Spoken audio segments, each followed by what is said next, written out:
तो अभी मैं देखता हूँ हिना रबानी खार 35 लाख का पर्स लेके वो पिछले दफा तो झूठी जाली कॉन्फ्रेंसें और चीज़ें और इस तरह के मामलात करें और वो ये समझें कि उनकी बड़ाई और उनका बड़ा जो है वो खाली उनके पेट होने से बड़े नहीं हैं वो, बल्कि अच्छी गाड़ी मकान। जब आप तन आसानी में पड़ जाएं, आसाइशों में पड़ जाएं, दूसरों के हकूक़ गसब करना शुरू कर दें। बाज़ लिखने वालों का ये जहन में रहा है कि जो अदब है उसका सियासत से या समाज से बराह रास्त कोई ताल्लुक़ नहीं होता। ऐसे मौज़ूआत देते हैं जो चालू किस्म के हों, जिसमें मेहनत की ज़रूरत ना हो और डिग्री हासिल कर लीजिए। सोशल मीडिया में कई चल उस्ताद सामने आए जो इन बॉक्सेस में जाके गज़लें देते हैं, मिसरे देते हैं। आलम में हम देखते हैं तो ग्रोह उसी तरह मौजूद हैं, लेकिन उनकी बुनियाद किसी नज़रिए पे, किसी अदबी इख्तलाफ पे नहीं है, बल्कि वो ज़ाती मफादात पे चले गई है। वाह। उस कमर्शलिज़म का शिकार होकर एक बाकायदा कारोबार की शक्ल अख्तियार कर गया। वो मुशायरे का इंस्टीट्यूट हो, वो कॉन्फ्रेंस हो या कोई दीगर अदारा हो, किसी किताब की तकरीब हो। आप जानते हैं कि ग्रेड 17 की नौकरी है और एमफिल कर लूँगा, उसके बाद 2 साल के बाद ग्रेड 19 की जॉब आएगी तो मैं प्रमोट हो जाऊँगा। मैं एमफिल भी इसलिए कर रहा हूँ, PhD भी इसलिए कर रहा हूँ।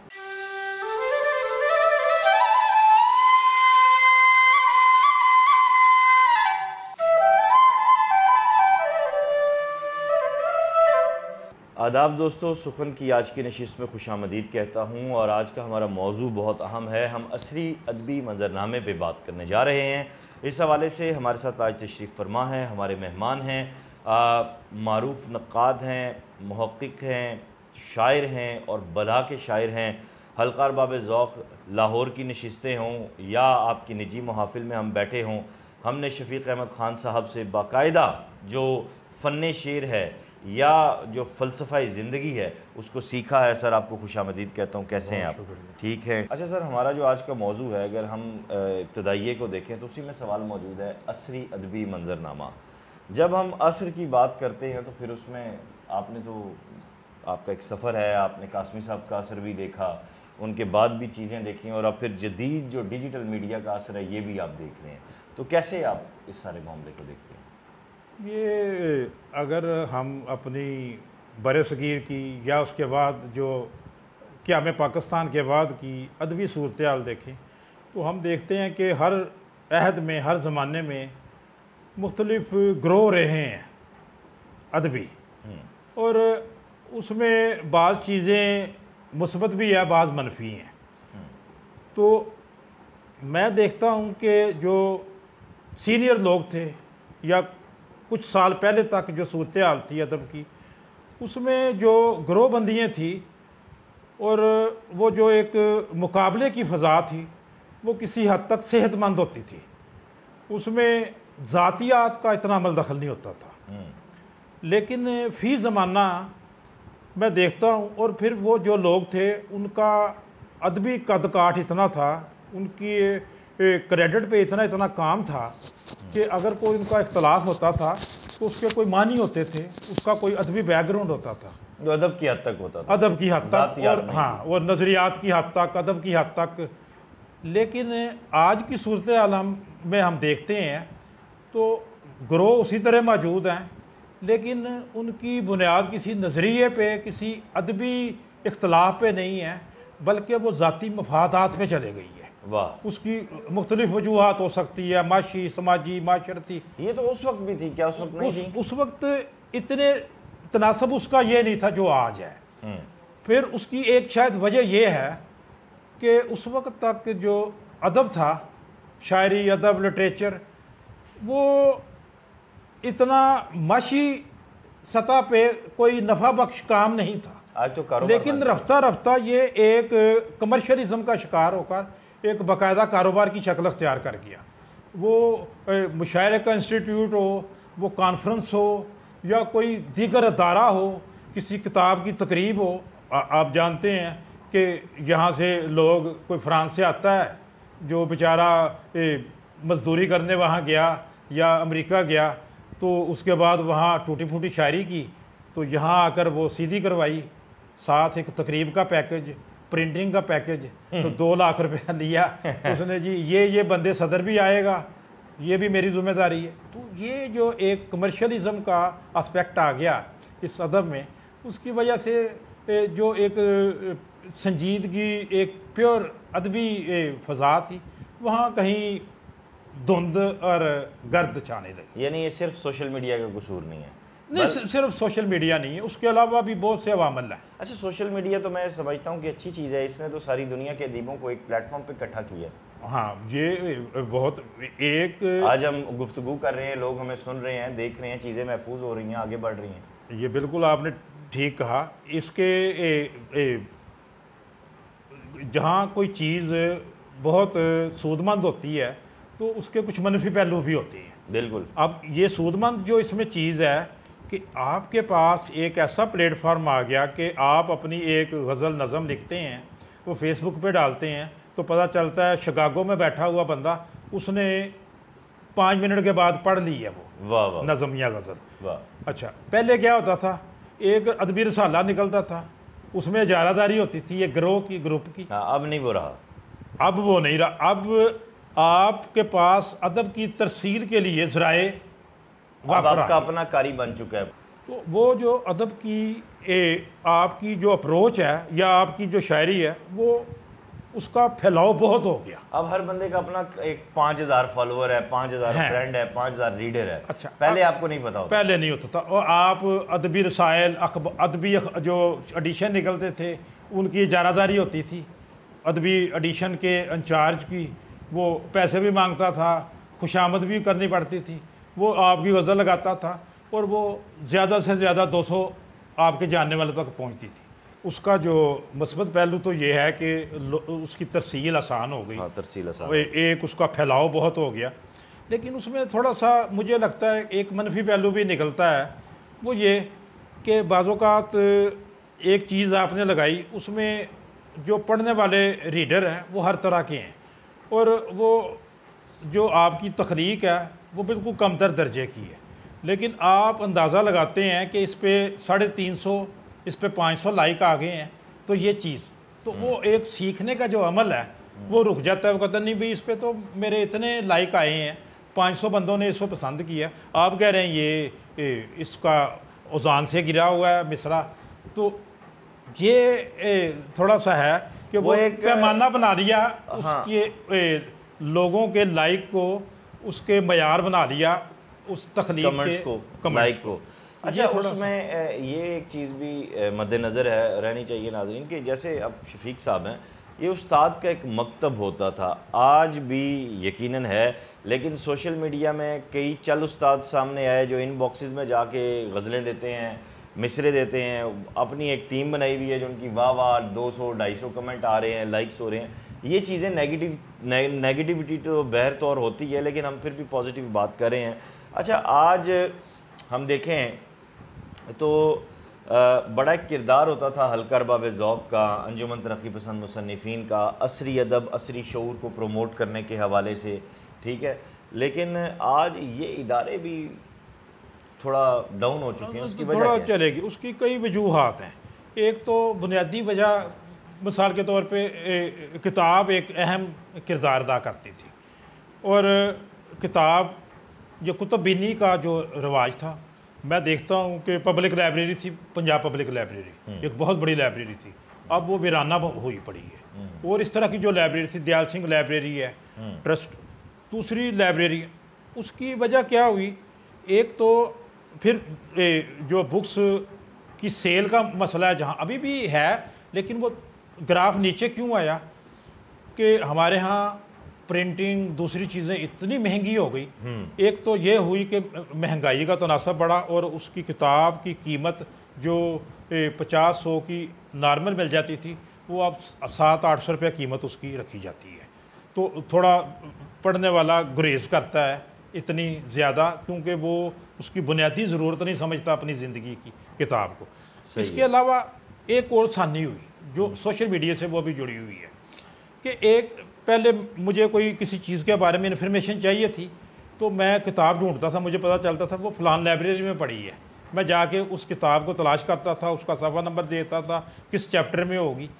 अब आपको इन्फॉर्मेशन आसानी से मिल रही है कि आप गूगल पे क्लिक करें, ये मुझे चाहिए लातीनी अमेरिका के कौन से बंदे को अवार्ड मिला हुआ है नोबल, तो वो आपको फ़ौरन इन्फॉर्मेशन मिल जाएगी। तो ये इसने भी उस कुतुबीनी को फिर जैसे आपने बात की कि ऐसे जो हलके थे जहाँ अदब की तरवीज के काम आते थे, मुख्तलिफ अदबी हलके थे, वो भी थोड़ा सा ये हुआ कि शहर की जो हदूद थी वो एक हद तक थी, तो एक प्लेटफार्म मिल जाता था, लोग इकट्ठे हो जाते थे। अब शहर चाहे वो रावलपिंडी हो, लाहौर हो, फैसलाबाद, उसका फैलाव इतना हो गया कि आपने अभी लाहौर में बहरिया टाउन से आपने टी हाउस तक आना है तो आपको 1 घंटा दरकार है और 7,000 रुपये का पेट्रोल। तो अगर जिसने रहायश बहरिया टाउन में रख ली, उसका उस सेंटर तक आना नामुमकिन हो गया। तो इस तरह की माशरती वजूहात भी है, माशी भी हैं, जिसकी वजह से लगता है कि वो लोग लिटरेचर से उनकी तरजीहात थोड़ी सी चेंज होती जा रही है। सही। हमारे एक और बड़ा अहम सेक्टर है इसमें, अब तो उर्दू डिपार्टमेंट्स हर यूनिवर्सिटी में तकरीबन हैं, वहाँ जो असातिज़ा होते थे वो जहनों की आबियारी करते थे, बेहतरीन उनकी रहनुमाई करते थे। मतलब हमें जो पाकिस्तानी जदीद उर्दू अदब में जो अहम नाम नज़र आते हैं, यानी क्लासरूम से ही बाहर आए हैं, आज ऐसा नहीं है। उसकी शायद एक वजह मैं क्योंकि आप इस शोबे से हैं, क्योंकि एक अरसा तक वाबस्ता रहा हूँ, तो वो जो पुराने असातिज़ा थे वो जब इस शोबे में आए थे तो उनका ज़ाती दिलचस्पी या लिंक रहा था, और वो उनके अंदर एक जो पुराने उस्ताद होने के औसाफ थे वो भी मौजूद थे। लेकिन जब पब्लिक सर्विस कमीशन के थ्रू ये ग्रेड का मसला बन गया, फिर ग्रेड के साथ हो गया कि आपने अगर एमफिल किया हुआ है, वो लोग जो असातिज़ा थे वो दिलचस्पी रख, तो अब जो ने वो एमफिल करते हैं उन्हें जो या पब्लिक सर्विस कमीशन के थ्रू आते हैं, उन्हें सिर्फ ये उनके लिए अहम बात होती है कि ये ग्रेड 17 की नौकरी है और एमफिल कर लूँगा, उसके बाद 2 साल के बाद ग्रेड 19 के जॉब आएगी तो मैं प्रमोट हो जाऊँगा। मैं एमफिल भी इसलिए कर रहा हूँ, पीएचडी भी इसलिए कर रहा हूँ, मैं 20वें में चले जाऊँगा, 19वें से चले जाऊँगा।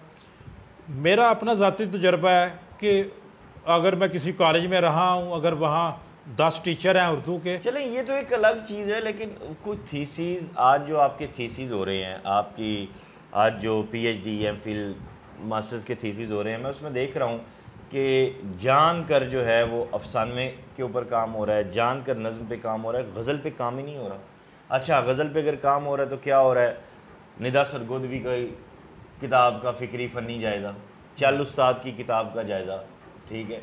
तो ये क्या आपकी नई तनकीद को, नए मंजरनामों को ये चीज़ें बनाएंगी?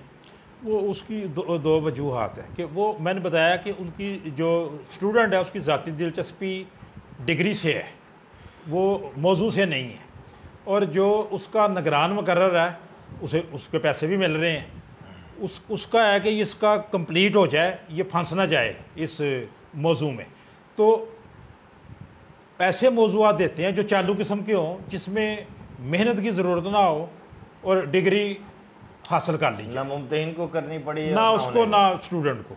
तो वो एक डिग्री मिल गई तो 5,000 रुपया एक तस्वीर लग जाती है जनाब, बहुत कामयाब दिफा किया गया। भाई किस चीज़ का दिफा किया गया था, क्या उसमें?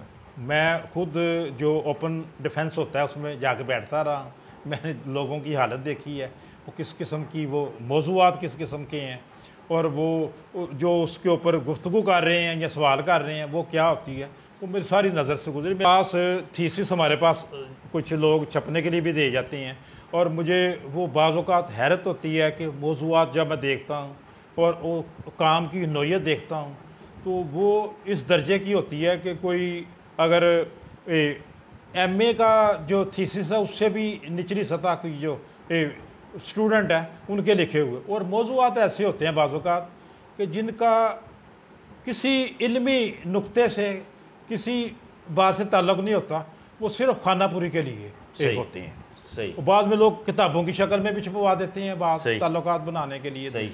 चीज़ों। अच्छा, हम देखते हैं 2011 में अरब स्प्रिंग आई, अरब वर्ल्ड में आपने देखा कि मुर्सी का, और फिर वो एक बड़ा, और उसका असर लिया वहाँ के अदीब ने, दानिश्वर ने, नॉवेल आए सामने, नज़में सामने आई, लिखा गया। यहाँ हमें पाकिस्तान की समाजी सियासी सूरत हाल पे फ़रहत बादशाह की एक किताब मिलती है, मज़ामत करेंगे हम। उसके अलावा मज़ामती शायरी का, मज़ामती अदब का वो जो एक दौर था, एक जो चैप्टर था, एक पूरा एक दरीचा था, वो बंद हो गया। और इस वक्त पाकिस्तान के समाज से, पाकिस्तान के जो सियासी मारूजी हालात है ख़ित्ते के, उससे हमारा दानिश्वर, हमारा लिखने वाला नहीं जुड़ा हुआ। इसका क्या सबब है? हमारा एक शुरू से हमारे बाज़ लिखने वालों का ये जहन में रहा है कि जो अदब है उसका सियासत से या समाज से बराह रास्त कोई ताल्लुक़ नहीं होता। वो जो दाखिली कैफियत है वही शायरी है या वही अदब है, वो अफसाने की शक्ल में और नावल की शक्ल में। अल्बर्ट काम्यू ने एक जगह लिखा था, उसने कहा कि मैं उस शायर को बड़ा शायर नहीं मान सकता जो अपने अहद के सियासी ड्रामे से पूरी तरह आगाह ना हो। वाह वाह वाह वाह वाह वाह, ये तो बात है ना, ये तो बात है। तो हमारे यहाँ ये रवाज रहा है कि उसे दूसरे तीसरे दर्जे का अदब समझा जाता है।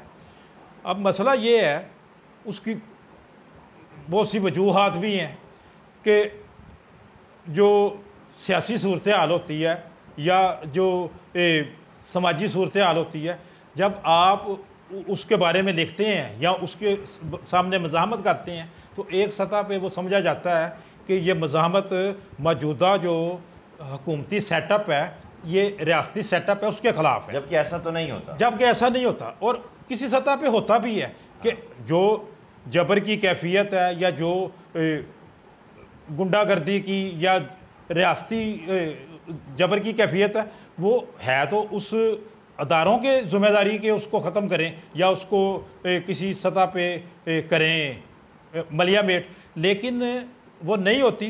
तो वो समझते हैं कि अगर हम ऐसा अदब तख्लीक करेंगे जिसमें आम आदमी की बात होगी या एक किसी जबर की बात होगी, तो हुकूमत हमारी मुखालफ हो जाएगी, हमारी नौकरी चली जाएगी, हमारे मफादात, हमारी पेंशन रुक जाएगी, हमारा वजीफ़ा रुक जाएगा या जो भी मफादात है। तो वो बाज़-औक़ात होता भी है कि रियासत मुदाखलत करती है उसके हवाले से कि आप ये जो लिख रहे हैं ये ठीक नहीं है। ये नहीं, माजी में हमें जालिब, फैज़, फराज ये चीज़ें मिली, लेकिन अभी देखें पाकिस्तान के इस वक्त की जो सियासी हालात हैं तो उसमें खामोशी है। अब देखें, भुट्टो साहब बात करते थे तो वो जावेद अहमद के अफसानों का हवाला, अहमद जावेद के अफसानों का हवाला देते थे, वो नज़में फैज़ की और जालिब की पढ़ते थे। क्या हमारी सियासी पोलिटिकल लीड भी फिर उस तरफ चली गई है? हमारा पूरा जो निज़ाम है मकतब का भी और माशरे का भी, वो टोटली चेंज हो चुका है। जहाँ तक माशरती बिगाड़ या समाजी सूरत हाल, माशी सूरत हाल, सियासी सूरत हाल है, तो मैं तो इस वक्त जो हमारी सूरत हाल है, मैं तो देख रहा था कि जब 1750 में फ़्रांस की जो सूरत हाल थी कि जो वो ख़ातून थी, वो मलका 7,000 पाउंड का उसने उस ज़माने में जूता 1750 में। तो अभी मैं देखता हूँ हिना रबानी घर 35 लाख का पर्स लेके वो पिछले दफ़ा। तो अभी हमारी सूरत हाल उससे मुख्तलिफ नहीं है। वो फ्रांस जो 300 साल पहले था और उसमें जो मज़ाहमत की सूरत हाल थी वो हमें उसमें तो हमें वाल्टियर और रूसो नज़र आते हैं ना। यहाँ हमें कोई वाल्टियर रूसो नज़र नहीं आता। हमें नज़र आते हैं वो अदीब जो सरकारी ख़र्चों पे कोई एकेडमी का चेयरमैन बनना चाहता है, वो किसी कोई और अदारे का डायरेक्टर बनना चाहता है। तो जहाँ सूरत हाल ये हो तो वहाँ ना वाल्टियर पैदा होता ना रूसो, वहाँ फिर वही ग़ुलामी चलती है और उस ग़ुलामी में ही पनाह या उसमें सुकून तसव्वुर करते हैं। बहुत शुक्रिया आपका, आपने वक्त दिया सर। बहुत शुक्रिया आपका आपकी। दोस्तों, मैं शफीक साहब की इस बात को आगे बढ़ाते हुए क्लोजिंग नोट्स दूंगा। ये बात दुरुस्त है कि जिन माशरों के अदीब दूसरों की जेब पे नज़र रख के एक माफिया बना के झूठी जाली कॉन्फ्रेंसें और चीज़ें और इस तरह के मामलात करें और वो ये समझें कि उनकी बड़ाई और उनका बड़ा जो है वो खाली उनके पेट होने से बड़े नहीं हैं, वो बल्कि अच्छी गाड़ी, मकान, जब आप तन आसानी में पड़ जाएं आसाइशों में पड़ जाएं, दूसरों के हकूक़ गसब करना शुरू कर दें, डाके मारना शुरू कर दें वाइट कॉलर किस्म के, तो फिर उस सोसाइटी में कैसा अदब तख्लीक होगा। बहरहाल अपना हिस्सा है, अपनी बात है वो रख रहे हैं, अपनी कोशिश कर रहे हैं। इस वीडियो लिंक को ज़्यादा से ज़्यादा शेयर कीजिएगा, अपना ख्याल रखिएगा। और 400 की एक किताब, 500 की एक किताब आपकी नस्लों की आबियारी करेगी। 500 का मोबाइल बैलेंस हवा हो जाता है। सो एक किताब लाजमी ख़रीदें, कोई भी ख़रीदें और पढ़ें उसे, अपने दोस्तों को पढ़ाएं। अपना ख्याल रखिएगा। खुदा हाफ़िज़।